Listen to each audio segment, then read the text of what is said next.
Chapter 7. The Saturn Weekender was built like a pleasure yacht.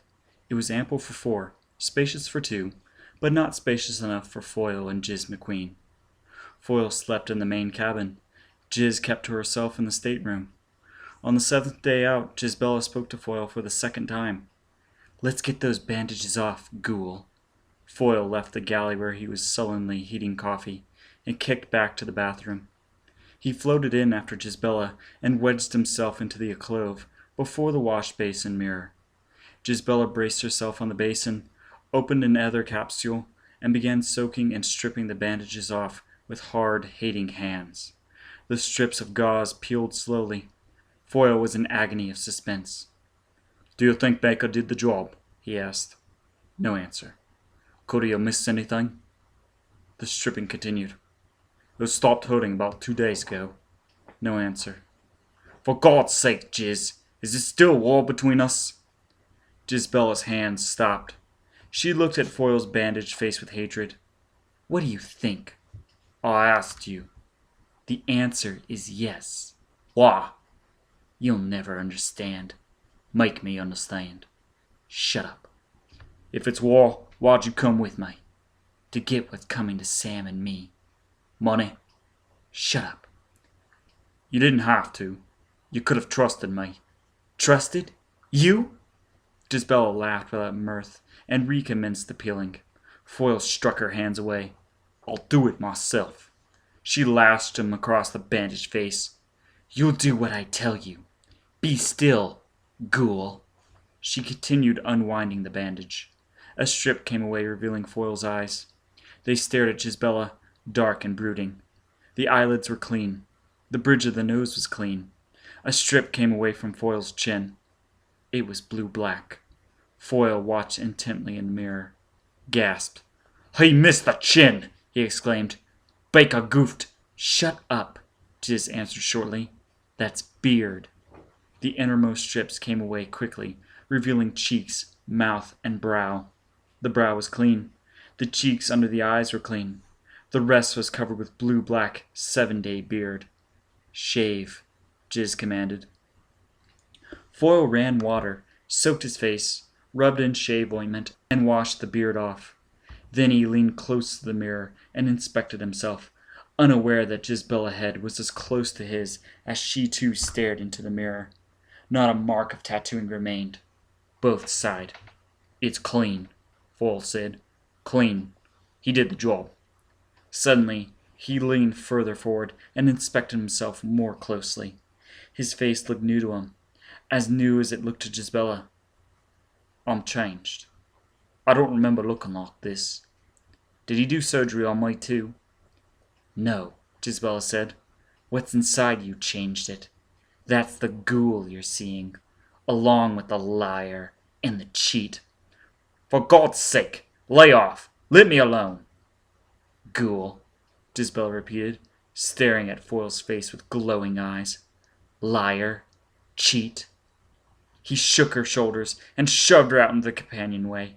She went sailing down into the main lounge, caught a guide bar, and spun herself around. "Ghoul!" she cried. "Liar! Cheat! Ghoul! Lecher! Beast!" Foyle pursued her, seized her again, and shook her violently. Her red hair burst out of the clip that gathered it at the nape of her neck and floated like a mermaid's tresses. The burning expression on her face transformed Foyle's anger into passion. He enveloped her and buried his new face in her breast. "Lecher," Jiz murmured. "Animal. Oh, Jiz." "The light," Jizbella whispered. Foyle reached out blindly towards the wall switches and pressed buttons, and the Saturn Weekender drove on toward the asteroids with darkened portholes. They floated together in the cabin, drowsy, murmuring, touching tenderly for hours. "Poor Gully," Jizbella whispered. "Poor darling Gully."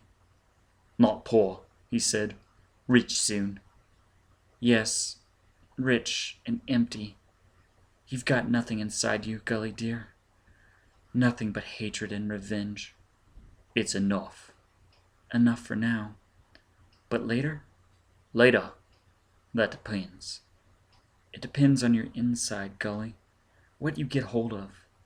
No, my future depends on what I get rid of. Gully, why did you hold out on me and Godfrey Martel? Why didn't you tell me you knew there was a fortune aboard Nomad? I couldn't. Didn't you trust me? It wasn't that. I couldn't help myself. That's what's inside of me. What I have to get rid of. Control again, eh, Gully? You're driven. Yes, I'm driven. I can't learn to control jizz. I want to, but I can't. Do you try? Do you try? I do. God knows I do, but then something happens and then you pounce like a tiger. Remorseless, lecherous, treacherous, kindless villain. What's that? Something a man named Shakespeare wrote. It describes you, Gully, when you're out of control.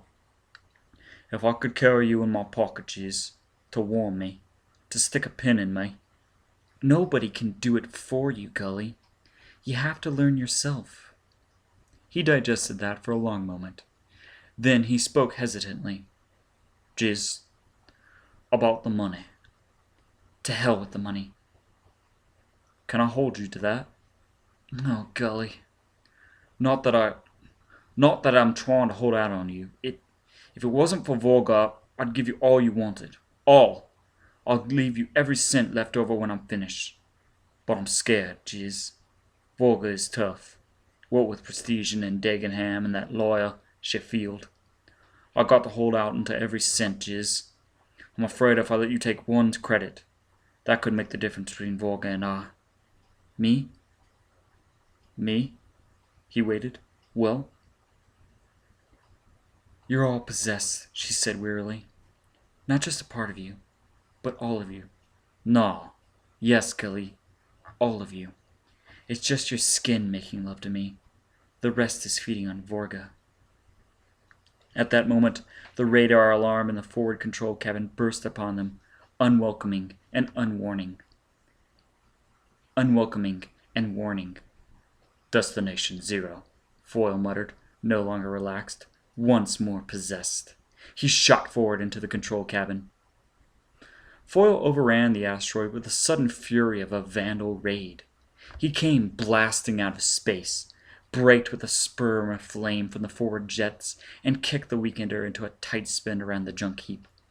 They whirled around, passing the blackened ports, the big hatch from which Joseph and his scientific people emerged to collect the drifting debris of space.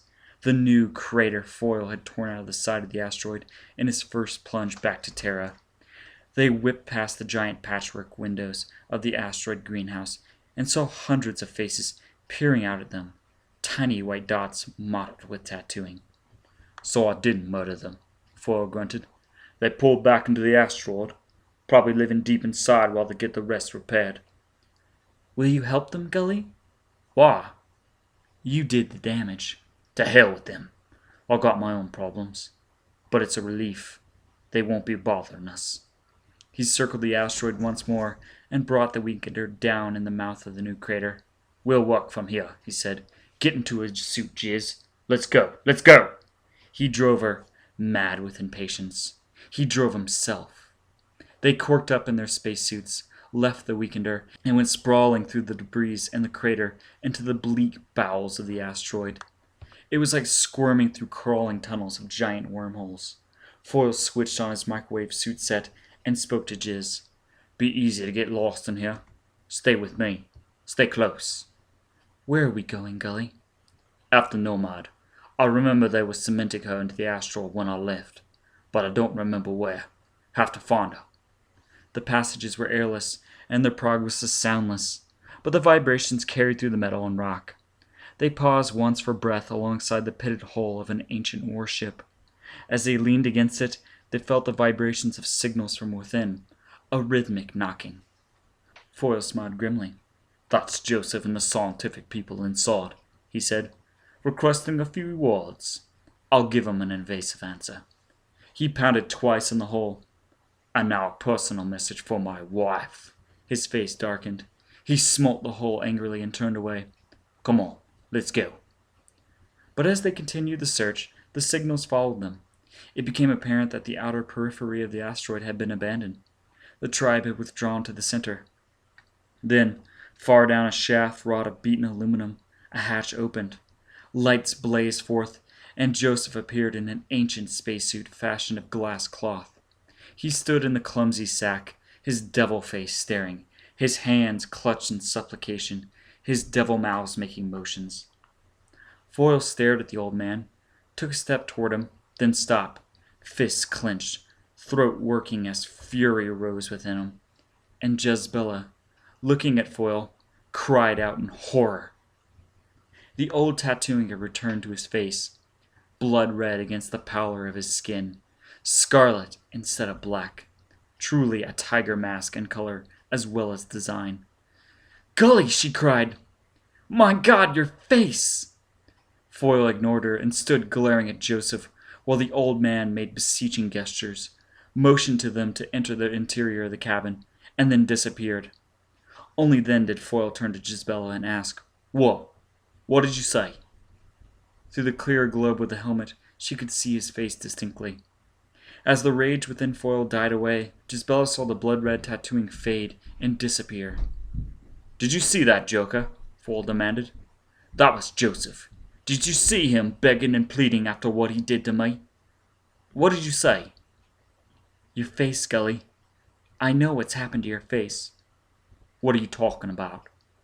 "You wanted something that would control you. Well, you got it. Your face, it..." Jezebella began to laugh hysterically. "You'll have to learn control now, Gully. You'll never be able to give way to emotion. Any emotion, because..." But he was staring past her, and suddenly he shot up the aluminum shaft with a yell. He jerked to a stop before an open door and began to whoop in triumph. The door opened into a tool locker, 4x4x9. There were shelves in the locker, and a jumble of old provisions and discarded canisters. It was Foyle's coffin aboard the Nomad. Joseph and his people had succeeded in sealing the wreck into the asteroid before the holocaust of Foyle's escape had rendered further work impossible. The interior of the ship was virtually untouched. Foyle took Jezebella's arm and dragged her on a quick tour of the ship, and finally to the purser's locker, where Foyle tore at the windows of wreckage and debris until he disclosed a massive steel face, blank and impenetrable. "We got a choice," he panted. "Either we tear the safe out of the hull and carry it back to Terra, where we can work on it, or we open it here. I vote for here. Maybe Dagenham was lying. All depends on what tools Sam's has in the weekend anyway. Come back to the ship, Jiz." He never noticed her silence and preoccupation until they were back aboard the Weekender, and he had finished his urgent search for tools. "Nothing!" he exclaimed impatiently. "There isn't a hammer or a drill aboard. Nothing but gadgets for opening bottles and rations." Jezebella didn't answer. She never took his eyes off his face. "Why are you staring at me like that?" Foyle demanded. "I'm fascinated," Jezebella answered slowly. "By what?" "I'm going to show you something, Gully." "What?" "How much I despise you." Jezebella slapped him thrice. Stung by the blows, Foyle started up furiously. Jezebella picked up a hand mirror and held it before him. "Look at yourself, Gully," she said quietly. "Look at your face." He looked. He saw the old tattoo marks flaming blood red under the skin, turning his face into a scarlet and white tiger mask. He was so chilled by the appalling spectacle that his rage died at once, and simultaneously the mask disappeared.